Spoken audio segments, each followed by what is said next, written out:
Hi hello ಎಲ್ರಿಗೂ ನಮಸ್ಕಾರ. ಎಲ್ಲರೂ ಹೇಗಿದ್ದೀರಾ? ಎಲ್ಲರೂ ಚೆನ್ನಾಗಿರ್ತೀರಾ ಅಂತ ಅಂದ್ಕೊಂಡು ಈ ವ್ಲಾಗ್ನ ಸ್ಟಾರ್ಟ್ ಮಾಡ್ತಾ ಇದ್ದೀನಿ. Welcome back to my channel.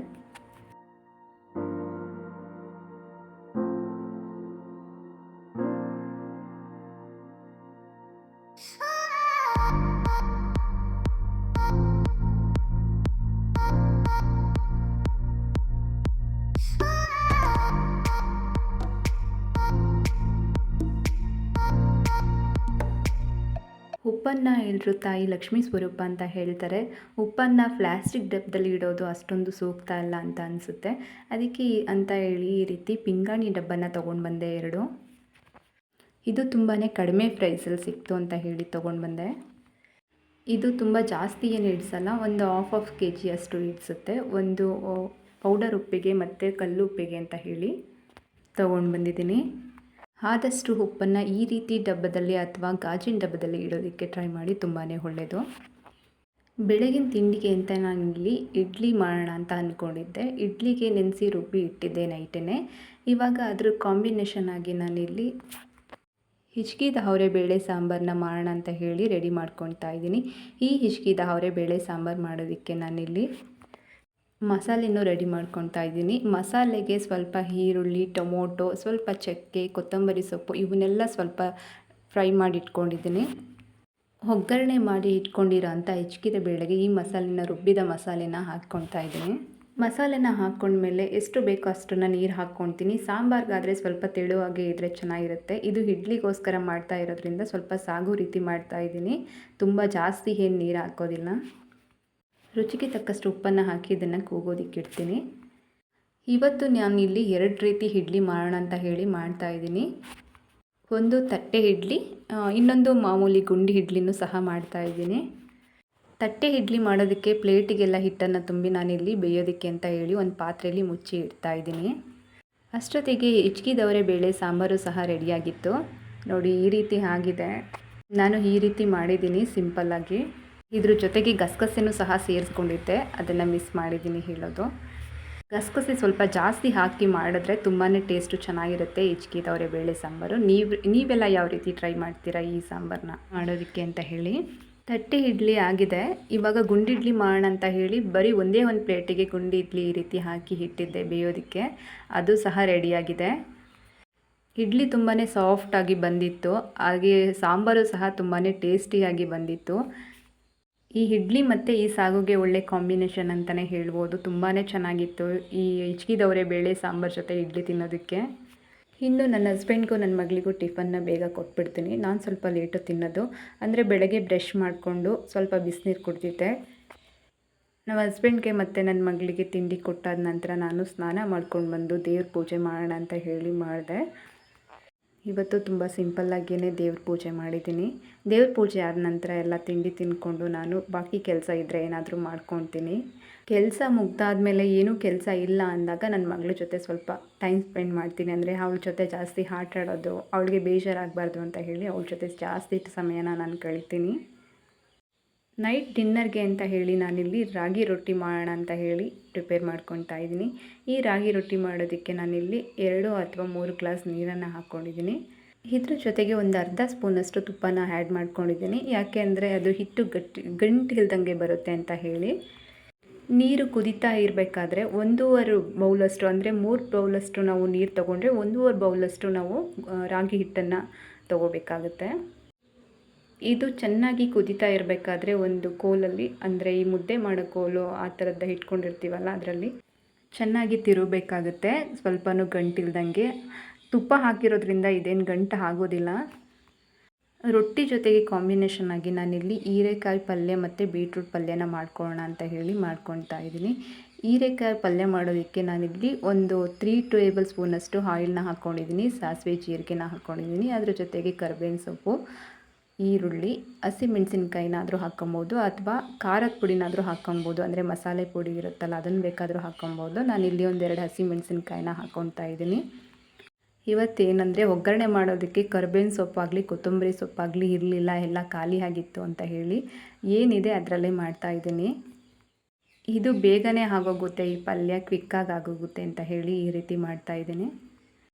ಈರುಳ್ಳಿನ ಸ್ವಲ್ಪ ಬಾಡಿಸ್ಕೊಂಡು ಇದಕ್ಕೆ ಡೈರೆಕ್ಟಾಗಿ ಹೀರೆಕಾಯಿನ ಹಾಕ್ಕೊತಾ ಇದ್ದೀನಿ. ಇದಕ್ಕೆ ಯಾವುದೇ ರೀತಿ ನಾನು ಮಸಾಲೆನ ರುಬ್ಬಿ ಹಾಕ್ತಾಯಿಲ್ಲ. ಈ ರೀತಿ ಮಾಡಿದ್ರೆ ತುಂಬಾ ಟೇಸ್ಟಿಯಾಗಿರುತ್ತೆ ಹೀರೆಕಾಯಿ ಪಲ್ಯ.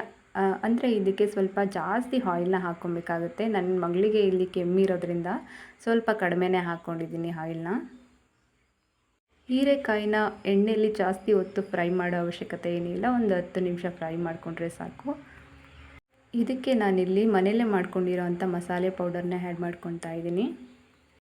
ಎಷ್ಟು ಬೇಕಷ್ಟು ಮಸಾಲೆ ಪೌಡರ್ನ ಆ್ಯಡ್ ಮಾಡಿಕೊಂಡು ಇದಕ್ಕೆ ಸ್ವಲ್ಪ ಗರಂ ಮಸಾಲೆನೂ ಹಾಕ್ಕೊಬೋದು, ತುಂಬಾ ಚೆನ್ನಾಗಿರುತ್ತೆ.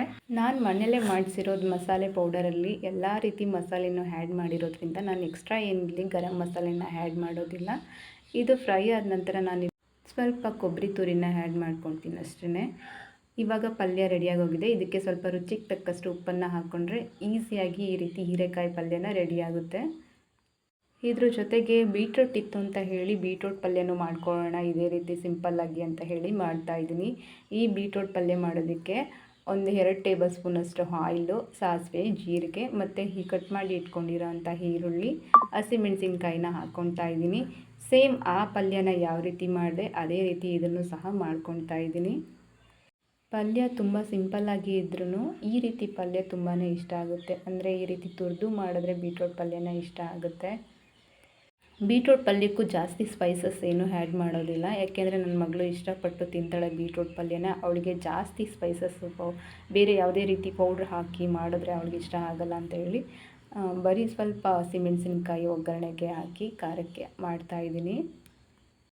ಒಗ್ಗರಣೆ ಸ್ವಲ್ಪ ಫ್ರೈ ಆದಮೇಲೆ ಈ ರೀತಿ ಬೀಟ್ರೂಟನ್ನು ಹಾಕಿ ಫ್ರೈ ಮಾಡ್ಕೊತಾ ಇದ್ದೀನಿ. ತುಂಬ ಈಸಿಯಾಗಿ ಆಗೋಗುತ್ತೆ ಅಲ್ವಾ ಈ ಬೀಟ್ರೂಟ್ ಪಲ್ಯ. ಇದಕ್ಕೆ ಹಸಿಮೆಣಸಿನ್ಕಾಯಿ ಬದಲಾಗಿ ನಾನಿಲ್ಲಿ ಸ್ವಲ್ಪ ಖಾರದ ಪುಡಿನ ಹಾಕ್ಕೊತಾ ಇದ್ದೀನಿ. ಅದು ತಿಂದಾಗ ನನ್ನ ಮಗಳಿಗೆ ಬಾಯಿಗೆ ಸಿಗೋದಿಲ್ಲ ಅಂತ ಹೇಳಿ. ಅವಳಿಗೆ ಈ ರೀತಿ ಹಸಿಮೆಣಸಿನ್ಕಾಯಿ ಎಲ್ಲ ಒಂದು ಸಲ ಬಾಯಿಗೆ ಸಿಕ್ಕಿದ್ರೆ ಅವಳು ಈ ರೀತಿ ಪಲ್ಯನೇ ಇಷ್ಟಪಡೋದಿಲ್ಲ. ಅದಕ್ಕೆ ಸಲುವಾಗಿ ಅವಳಿಗೆ ಗೊತ್ತಾಗಬಾರ್ದು ಅಂತ ಹೇಳಿ, ಖಾರ ಗೊತ್ತಾಗಬಾರ್ದು ಅಂತ ಹೇಳಿ ಈ ರೀತಿ ಖಾರದ ಪುಡಿ ಮತ್ತು ಧನಿಯಾ ಪೌಡರನ್ನ ಸೇರಿಸ್ಕೊತಾ ಇದ್ದೀನಿ. ಇಷ್ಟು ಈಸಿಯಾಗಿ ಈ ರೀತಿ ಬೀಟ್ರೂಟ್ ಪಲ್ಯನ ರೆಡಿ ಮಾಡ್ಕೊಂಡಿದ್ದೀನಿ. ಇವೆರಡು ಪಲ್ಯನೂ ರೆಡಿ ಮಾಡ್ಕೊಂಡ ನಂತರ ನಾನಿಲ್ಲಿ ರೊಟ್ಟಿ ಮಾಡೋದಕ್ಕೆ ಅಂತ ಹೇಳಿ ರಾಗಿ ಹಿಟ್ಟನ್ನು ಸ್ವಲ್ಪ ಹೊತ್ತು ನಾದ್ಕೊತಾ ಇದ್ದೀನಿ. ಇದಕ್ಕೆ ಸ್ವಲ್ಪ ತುಪ್ಪ ಸೇರಿಸಿ ಬೇಕಾದರೂ ನಾದ್ಕೋಬೋದು.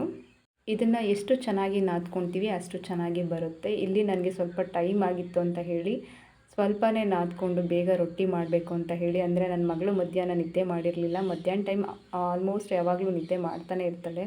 ಇವತ್ತು ಮಲಗಿರಲಿಲ್ಲ, ಅವಳಿಗೆ ಬೇಗ ಮಲಗಿಬಿಡ್ತಾಳೆ ಅಂತ ಹೇಳಿ ರೊಟ್ಟಿ ಮಾಡೋಣ ಅಂತ ಹೇಳಿ ಫಾಸ್ಟಾಗಿ ಮಾಡೋಣ ಅಂತ ಹೇಳಿ ಮಾಡ್ತಾಯಿದ್ದೀನಿ. ರಾಗಿ ಹಿಟ್ಟೇನಾದರೂ ಸ್ವಲ್ಪ ತೆಳುವಾಗಿದ್ದರೆ ಈ ರೀತಿ ಗೋಧಿ ಹಿಟ್ಟನ್ನು ಇದಕ್ಕೆ ಸೇರಿಸ್ಕೋಬೋದು. ಹಿಟ್ಟು ಜಾಸ್ತಿ ಕೈಗೆ ಅಂಟ್ತಾ ಇದೆ ಅಂತಂದರೆ ಸ್ವಲ್ಪ ತುಪ್ಪನ ಸೇರಿಸ್ಕೊಂಡ್ರೆ ಚೆನ್ನಾಗಿ ಬರುತ್ತೆ. ಸ್ವಲ್ಪ ಹೊತ್ತು ನಾದ್ಕೊಂಡಿದ್ದ ನಂತರ ನಾನಿಲ್ಲಿ ರೊಟ್ಟಿನ ಚಪಾತಿ ಹಿಟ್ಟು ರೀತಿ ಅಂದರೆ ಲಟ್ಟಿಸ್ಕೊತಾ ಇದ್ದೀನಿ. ಇದನ್ನು ಕೈಯಲ್ಲಿ ಬೇಕಾದರೂ ತಟ್ಕೊಬೋದು, ತುಂಬಾ ಚೆನ್ನಾಗಿ ಬರುತ್ತೆ. ನಾನು ಸ್ವಲ್ಪ ಬೇಗ ಮಾಡ್ತಾ ಇರೋದ್ರಿಂದ ಈ ರೀತಿ ಲಟ್ಟಣಿಗೆಯಲ್ಲಿ ಲಟ್ಟಿಸ್ಕೊತಾ ಇದ್ದೀನಿ. ನನ್ನ ಮಗಳು ರೊಟ್ಟಿ ಅಂತಂದರೆ ಅಷ್ಟೊಂದು ಬೇಜಾರು ಮಾಡ್ಕೊಂಡೇನು ತಿನ್ನಲ್ಲ, ಇಷ್ಟಪಟ್ಟು ತಿಂತಾಳೆ. ಅಂದರೆ ಒಂದೇ ರೊಟ್ಟಿ ತಿನ್ನೋದು. ಅವಳಿಗೆ ಅಂತ ಹೇಳಿ ಫಸ್ಟು ಒಂದು ರೊಟ್ಟಿ ಮಾಡಿ ಆಮೇಲೆ ನಿಧಾನಕ್ಕೆ ಅಂತ ಹೇಳಿ ನಮಗೆ ಮಾಡ್ಕೊತೀನಿ. ಅವಳನ್ನ ತಿನ್ನಿಸಿ ಮಲಗಿಸಿ ಎಲ್ಲ ಆದಮೇಲೆ ರೊಟ್ಟಿ ಮೇಲೆ ಸ್ವಲ್ಪ ಬಟ್ಟೆನ ಒದ್ದೆ ಮಾಡಿಕೊಂಡು ಈ ರೀತಿ ಬಟ್ಟೆಯಲ್ಲಿ ರೊಟ್ಟಿನ ಸ್ವಲ್ಪ ಪ್ರೆಸ್ ಮಾಡ್ಕೊತೀನಿ. ಗೋಧಿ ಹಿಟ್ಟನ್ನು ಇದಕ್ಕೆ ಆ್ಯಡ್ ಮಾಡ್ಕೊಂಡಿರೋದ್ರಿಂದ ಸ್ವಲ್ಪ ಬೆಳ್ಳಗೆ ಕಾಣಿಸುತ್ತೆ ಅಂತ ಹೇಳಿ. ತುಂಬ ಸಮಾಧಾನವಾಗಿ ಮಾಡಿದ್ರೆ ಈ ರೊಟ್ಟಿ ಇನ್ನೂ ತುಂಬ ಚೆನ್ನಾಗಿ ಬರುತ್ತೆ. ನಾನಿಲ್ಲಿ ಅರ್ಜೆಂಟಾಗಿ ಮಾಡ್ತಾ ಇರೋದ್ರಿಂದ ಈ ರೀತಿ ಬಂದಿದೆ. ಮಕ್ಕಳಿಗೆ ಯಾವಾಗ ನಿದ್ದೆ ಬರುತ್ತೆ, ಯಾವಾಗ ಊಟ ಮಾಡ್ತೇವೆ ಅಂತ ನಾವು ಅಂದ್ಕೊಂಡಿರೋ ರೀತಿ ಆಗೋದೇ ಇಲ್ಲ ಅಲ್ವಾ. ಒಂದೊಂದು ದಿನ ಬೇಗ ಮಲಗಿಬಿಡ್ತಾಳೆ, ಒಂದೊಂದು ದಿನ 11 ಗಂಟೆ ಆದರೂ ಮಲಗಲ್ಲ ನೈಟು, ಆ ರೀತಿ ಮಾಡ್ತಾಳೆ. ಮಕ್ಕಳಿಗೋಸ್ಕರ ಅಮ್ಮಂದಿರು ಯಾವಾಗಲೂ ರೆಡಿ ಇರಬೇಕಲ್ವ ಎಲ್ಲದಕ್ಕೂ. ಓಕೆ, ಇವತ್ತಿನ ರೆಸಿಪಿ ಇಷ್ಟೇ. ನನ್ನ ಈ ರೆಸಿಪಿ ನಿಮಗೆ ಇಷ್ಟ ಆಗಿದರೆ ದಯವಿಟ್ಟು ಸಪೋರ್ಟ್ ಮಾಡಿ, ಸಬ್ಸ್ಕ್ರೈಬ್ ಮಾಡಿ, ಶೇರ್ ಮಾಡಿ, ಲೈಕ್ ಮಾಡಿ, ಕಮೆಂಟ್ ಮಾಡಿ. ನನ್ನ ವಿಡಿಯೋ ನಿಮಗೆ ಇಷ್ಟ ಆಗಿದ್ದರೆ ದಯವಿಟ್ಟು ಸಬ್ಸ್ಕ್ರೈಬ್ ಮಾಡಿ ವಿಡಿಯೋ ನೋಡಿ. ನಿಮ್ಮ ಪ್ರತಿಯೊಂದು ಸಬ್ಸ್ಕ್ರೈಬ್ ನಮಗೆ ಬೇರೆ ವಿಡಿಯೋ ಮಾಡೋದಕ್ಕೆ ತುಂಬಾ ಮೋಟಿವೇಶನ್ ಆಗುತ್ತೆ. Thank you for watching.